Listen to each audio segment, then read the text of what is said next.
Roll call, please. Mills, Here. Paprick, Here. Gibson, Here. Fox, Here.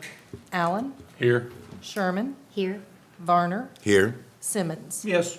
Here. All right, we have adoption for the agenda. Everybody's had a chance to look at that. If so, I need a motion and a second. I'll make a motion to approve the agenda. Second, Paprick. All in favor? Aye. Any opposed? Okay, moving on. Approve or correct regular session minutes of June 2nd, 2026. Everybody's had a chance to look over that. If so, I need a motion and a second. Motion to approve, Allen. Second, Simmons. All in favor? Aye. Any opposed? Okay. Moving on down to committee reports. First up, we have Public Relations and Public Safety Committee. That's council members Gibson and Mills. Thank you, Mr. Mayor. I have the Marshall Police report for the month of May. There was 285 traffic stops with 60 citations, 17 arrests, and 6 DWIs. There were 12 municipal court warrants. Officer calls of service is 1,758. Officers answered an average of 56 calls in a day in May. Police reports taken, 138 with average 4 police reports per day, 46 arrests. Animal shelter numbers for May, 14 citations, 7 dogs and puppies picked up, 1 cat. Dogs returned to owner 4, 1 dog was adopted, 0 cats were returned and 0 cats adopted. Nuisance, 6 open cases, 3 have been signed out, 13 closed nuisance cases, 7 summons issued to people, 5 tickets issued, 24 nuisance since 1/01 of 2020, 2026. That would be it, Mr. Mayor. All right, thanks, Mr. Gibson. Mr. Mills? No report. Municipal Service and Personnel Committee, that's council members Fox and Varner. I can report sales of the airport fuel. Jet A for the month of May was 523.47 gallons. Year-to-date's been 10,088.94 gallons.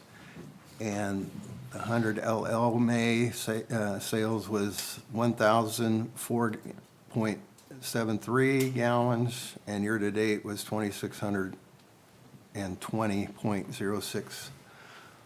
I'm still learning about the airport, so I don't quite know what that means. It looks like jet fuel's down, down a little bit this month. But I'm willing to learn, so I've been talking to Randy about it.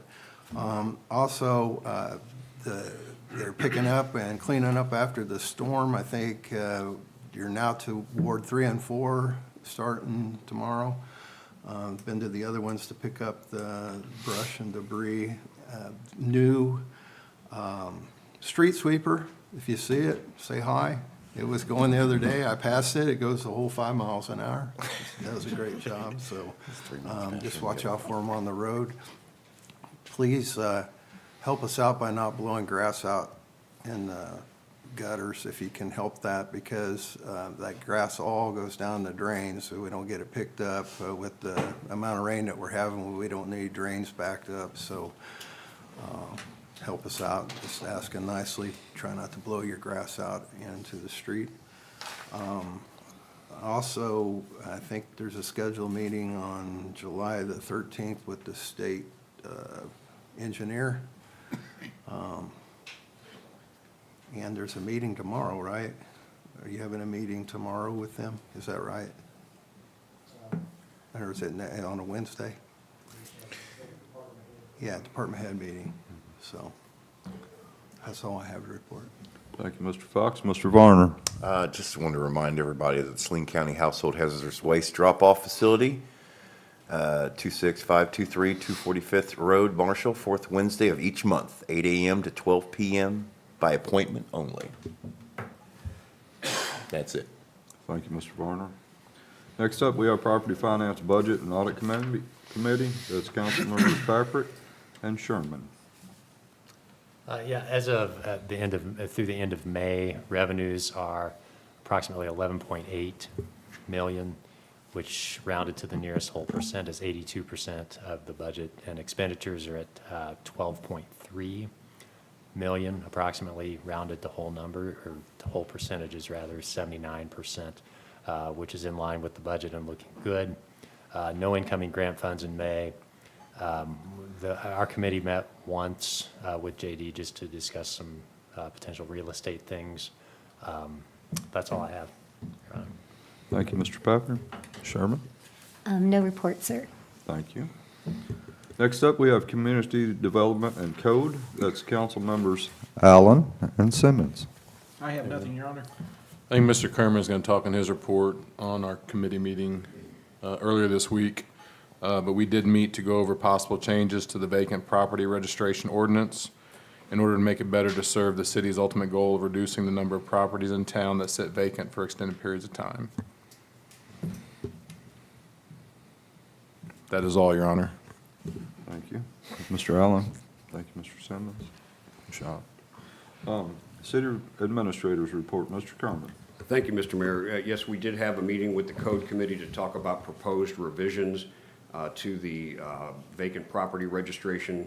We primarily focused on setting performance measures as a requirement of the owner, also having and enforcing deadlines and trying to move these things towards some kind of a plan or some kind of completion rather than just allowing them to pay the fee every year and then maintain the property as vacant. We also gave special attention to the issue of boarding. Right now, the code allows you to put plywood or translucent material up over those windows and leave it there indefinitely. We need to put a timeline on that, and we discussed that with the committee. We got some good feedback, and we're going to, working on drafting that ordinance for presentation to you all, at which time, there'll be more discussion, debate, and then you can, potentially move that forward if you'd like. So on a couple of other notes I've got for you, I wanted to mention the storm damage as well around town. We're seeing a lot of limbs. We've had a couple of reports about stormwater problems. I did speak with FEMA today, and we have not gotten any reports of damage to structures that would meet their definition of substantially damaged. But we're kind of keeping that option open. If you've got storm damage, or if you're aware of a stormwater apparatus that you believe has been compromised in these recent storms, I've been to a couple properties here this week to look and see condition. If we do find something that meets that definition of substantially damaged, we want to try to recover funds from FEMA. So at this point, I'm not aware of anything, but if anyone's got something that they're concerned about, please let us know, and we'll come put eyes on it and see what it looks like. And then finally, I just wanted to do a quick overview of the stormwater projects going on along Boyd Street and then down past La Paz, and then the area that runs parallel to Eastwood to the north. We've actually got a number of different projects underway there. The FEMA project itself, this was a $1 million award from FEMA following the flooding that happened in the end of June, beginning of July in 2021. There was about 1,600 feet of pipe down there that was damaged in no fewer than 6 different sections. And that was why FEMA made those funds available. That project will replace the full 1,681 feet of damaged pipe with modern elliptical, which is the kind of oval-shaped pipe. It'll eliminate the water flowing around the pipe that caused the various damage. That money is coming from the federal government. The local match on that is right at $100,000, so that's a good deal, but we've got to keep that project moving forward. As you go due west from that project along Boyd Street, this is the area where ConAgra has made a lot of improvements on their site and has made improvements to where their stormwater meets ours. That is a very, very old stormwater system that runs under Boyd Street. It's actually what looks like the bed of a creek with just a concrete dome poured over the top of it. It's been problematic for many, many years. We did receive a grant award from the EDA that I've talked about in the past for $2 million with a local match of about $400,000. That's a $2.4 million project along Boyd Street. And then, of course, we've got the sinkhole in between these two projects at La Paz. We're working on that right now. I mentioned the last time we talked about this, the need to have the engineer revise some of those base elevation figures. I believe that storm box is gonna come in the neighborhood of $60,000 to $75,000. And because we don't wanna buy a $75,000 boat anchor, we've gotta make sure that the custom specifications that we give to the contractor that's gonna cast that box match up exactly to the unusual configuration of stormwater pipes in that area. So I expect that project's probably going to come in around $100,000. But my point here is that this entire stretch is less than half, well, right at half a mile. And it's $3.5 million, most of which is coming from the federal government. And I say that because I want to remind the public and the city council, the stormwater issue in this town is very real. It's very problematic and it's very expensive. You're talking about almost $1,000 a foot on this project down here. That's not going to be the case everywhere, but you can imagine with all the apparatus through town, all the places where stormwater flows, that we've got a long way to go. And we're not always going to be able to leverage federal dollars to make those repairs. So it's absolutely critical that when new development comes into this community, that they follow the standards of our MS4 permit and don't run afoul of state and federal law, not only because it's the law, but because failure to do so results in flooding throughout town and destruction of people's basements and homes. So I'm happy to answer any questions about these projects or any other city business. We got any questions? So the sinkholes there behind Eastwood, where it used to be old Eastwood School, those Yes. are being addressed? It is, yeah, Okay. that sinkhole is right along the project route. Yep, it's the most visible Well, there's signal. two of them there, right? Yeah, it's So- it's the most visible signal of what's happening, but almost every stretch of that pipe is compromised. Gotcha. Yeah. Thank you. Thank you, Mr. Kerman. My report, I don't have a report for tonight. Only thing I would like to say is a big shout out, kind of thank you for the last couple storms that we had, and that was for the police department for what you did, making sure people don't drive off in flooded places. The fire department, of course, because we had tree limbs and stuff down. MMU, thanks for keeping my lights on. I'm scared of the dark. And the street department, of course, for what y'all did, cleaning that mess up. I know we still got a lot to do, but you don't get enough recognition, but thank you. Moving on, next up, we have business from the audience, and that is limited 3 minutes per speaker. Any person, resident or non-resident wishing to address the council may approach the microphone at this time, state their name and comments. If anybody'd like to approach.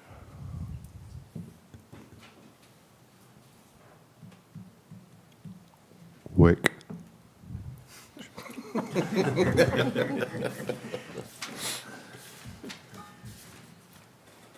Okay, moving on. We're down to resolutions. Ms. Lewis, could you read number 1 by title only, please? Sorry, Mr. Mayor, I'm sorry. I think we did have an audience member that wanted to, Oh, do we have one? sorry. Yeah, I wanted to bring something up. I didn't know if. I was going to bring it up, Bring up something first or not. Sorry about that, Mr. Goldhammer. My name's Gary Goldhammer. I live on Cypress Drive here in Marshall. And we've got an ongoing situation and for the last 2 years regarding unmowed lots. It's around 6 lots that's unmowed. And the ordinance that constitutes this thing, it says 8 inches height on vegetation, and we're at least 3 times that now on these 6 lots. We had some things going last year, and to dismay of things, the court dismissed it after he mowed a lot before he had to go to court, and then the court case was dismissed. So consequently, some of these lots never got mowed last year and went through the winter and are all, pretty rough. And now we're starting this growth again this year. So anyway, this is an area that's quite developed. These houses on Cypress are nice homes, and we get a lot of, we're the first residential area coming in from the south on Marshall, and I think a lot of people drive through and actually see what Marshall looks like and makes an impression maybe on Marshall based on that residential area, and then the others that flow just north of that area as well. There's also a golf course there, and all of these things have exposure to these 6 lots that's just unruly. So I guess I'm here tonight just to try to bring this up to as many people as I can bring it up to, and try to get something done with these lots and get them done, and then be able to keep them taken care of. So that's really all I have. You have a list of those, the And the lots? address too. And, Well, there's no addresses that I'm aware of because they're vacant lots. I drove out there, Mr. Goldhammer contacted me last week, and I drove out there, and he's correct. I mean, it's a terrible eyesore. I mean, if you just drive up and down Cypress, you'll see what we're talking about. But I don't, I certainly don't have the perfect solution, but the ultimate goal is just to get it mowed and keep it mowed. And if our ordinance isn't doing that, then we need to look at the ordinance to, change it to where it does accomplish that. And whether it's, okay, you get a grace period the first time, and then fines start to accumulate every single day that you don't mow that. And then for a second offense, maybe there is no grace period. It could just go straight to a fine. We've got to do something. I mean, he's had to put up with that well, not just him, the whole neighborhood's had to put up with that apparently for a couple of years now. Is that right? Yes, yes. So I just ask, if anybody knows his property owner, tell him to mow his yards, okay? And if that doesn't work, we need to have an ordinance with teeth. We're beyond that with this guy. He needs some persuasion, basically. And Well- I don't know, and I have no idea what can be done or how much force can be done, but and I think, just not cutting nobody off, but I think that would be something that we need to put in front of Allen and Simmons, since it's actually a kind of a code. I'm sorry. And then maybe just stiffen of course, we know that the nuisance stuff needs to be tightened up pretty tight, and worked on some more, but I think that's where we need to start at, and then we'll have a conversation and see what we can't get done. I know there's some things in the works now, but we just need to keep this thing out in front, or we'll be fall, and we got another year that's not taken care of. So- I know, and not only on Cypress, but there's quite a few of them around town Right. that need to be addressed too, so we're on it. Okay. All Thank right? you. Thank you.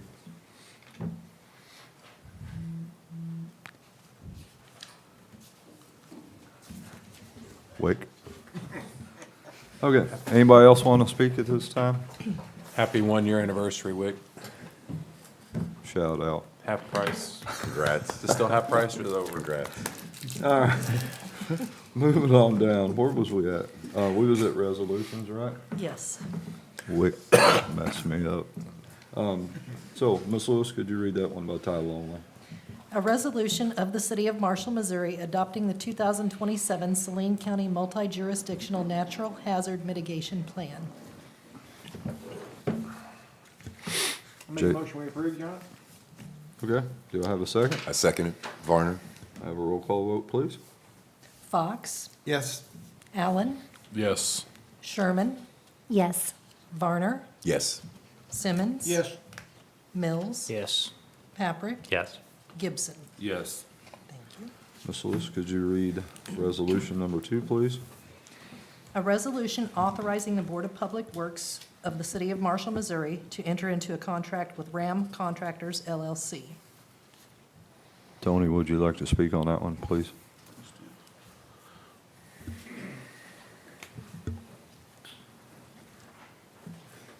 So, for those of you that don't know, back in 2020, we applied for and we were awarded a 50/50 loan grant from USDA to expand our broadband 2 miles outside the city limits of Marshall. That project's been completed. In 2021, we applied for a second round and was rewarded a 100% grant for $8.6 million to expand into Saline County. That needs to be completed in February of 2028. To help speed that process up, we've been using contractors to install the conduit pedestals and pull boxes out in the county, and then our staff is coming in behind them and pulling the fiber and connecting it to the home. So this contract with the RAM, I believe, is to do roughly 55 miles of conduit and pull boxes and pedestals, and I think it's on the western side of the county, out towards Grand Pass. But it's pretty standard. I think this is our 15th contract, first time with RAM, though. But I think we had like 11 bids on this contract, and they were the lowest bid. So happy to answer any other questions. Is lowest bid always good? Not always, but in this instance, it is. So, Does that mean in theory, like eventually any Saline County resident can get internet through you all?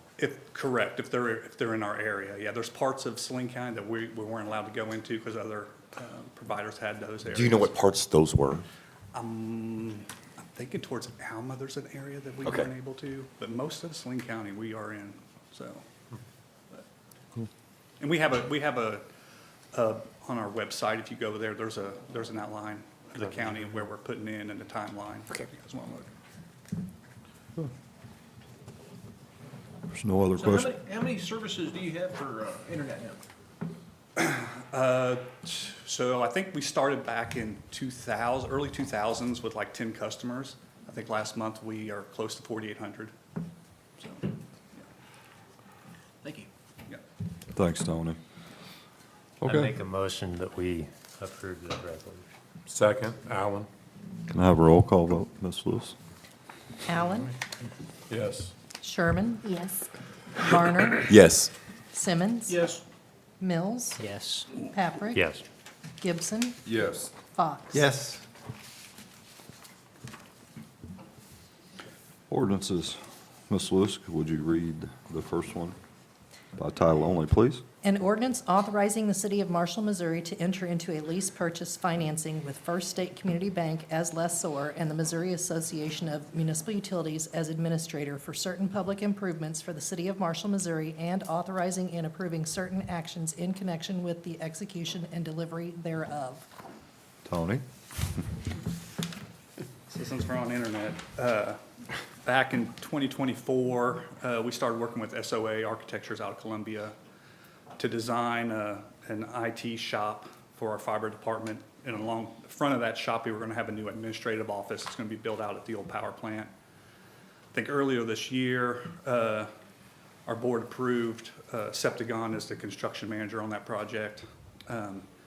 Based on the timeline, I think our next board meeting, they're going to have a guaranteed maximum price to us for that project. So to meet that timeline, financial-wise, back in mid-April, I reached out to MPUA and Gilmore and Bell to work on requests for proposals for lease purchase finance to finance this project. The requests went out 1st of May. They were due back May 15th. After reviewing those, we had 3 proposals. I made a recommendation to the board. They approved for First State Community Bank proposal, which was a 10-year term, 5% interest rate. So happy to answer any questions you guys have on that. Okay, if there's no questions, I need a motion and a second to approve the first reading. I move to approve the first reading. Second. Ms. Lewis, could I have a roll call, please? Sherman, Yes. Varner, Yes. Simmons, Yes. Mills, Yes. Paprick. Yes. Gibson, Yes. Fox. Yes. Allen. Yes. Appropriation. Ms. Lewis, could you give the first reading by title only? An ordinance making the appropriation for the payment of accounts out of the different city funds. I need a motion and a second to take that to a second reading. I make a motion, we take it to second reading, Your Honor? I second it. Varner? I have a roll call vote, please. Varner, Yes. Simmons. Yes. Mills. Yes. Paprick. Yes. Gibson, Yes. Fox. Yes. Allen, Yes. Sherman. Yes. Excuse me. Ms. Lewis, could you give us a second reading by title only, please? An ordinance making the appropriation for the payment of accounts out of the different city funds. I need a motion and a second to approve. I motion to approve. Varner? Second, Gibson. Ms. Lewis, may I have a roll call, please? Simmons. Yes. Mills. Yes. Paprick. Yes. Gibson. Yes. Fox. Yes. Allen. Yes. Sherman. Yes. Varner. Yes. Is there any other council business that we need to discuss at this time? Seeing none, I guess we'll move on down to adjourn. So if we can adjourn, I need a motion and a second. Make a motion, we adjourn, Your Honor. Second, Gibson. All in favor? Aye. Opposed? We're adjourned.